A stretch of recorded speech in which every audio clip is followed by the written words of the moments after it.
shield has fallen since the last Captain America, so now we're all kind of relying on one another. There's really no one to report to, so it's kind of this loose hierarchy. They're kind of just leaning on one another as soldiers. There's no one person giving commands, but we're kind of operating as a true group now. He's trying to still figure out where he belongs. You know, he's always been a soldier. He's always kind of fit in that format. He enjoys structure, and he enjoys having orders and a plan. And without that, he does feel a bit aimless. But he is still searching for whether or not he can have a life outside of being Captain America. He's been of service for so long, trying to figure out what he would do without his uniform and shield is a bit of a puzzle.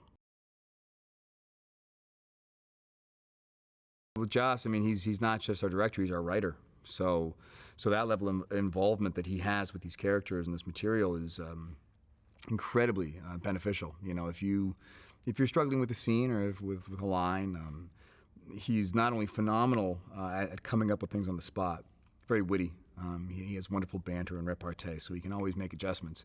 But he's a comic book fan, so one of the main demographics you're trying to please are the fanboys, and since he is one, it's a very safe exchange, knowing that anything he suggests will be met with approval.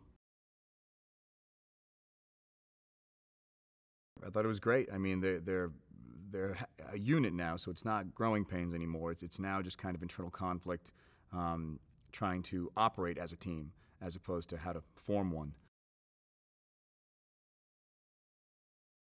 I think he's certainly giving the orders, but it's not the type of hierarchy where he gives commands and people have to do it. This is purely in the sense of when battle breaks out and we need structure, Cap has no problem kind of organizing a team approach.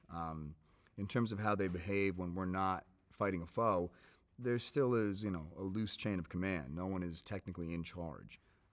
But Cap certainly does lean towards the side of structure and, you know, a hierarchy, so when they're on the battlefield, I think is when he feels most comfortable.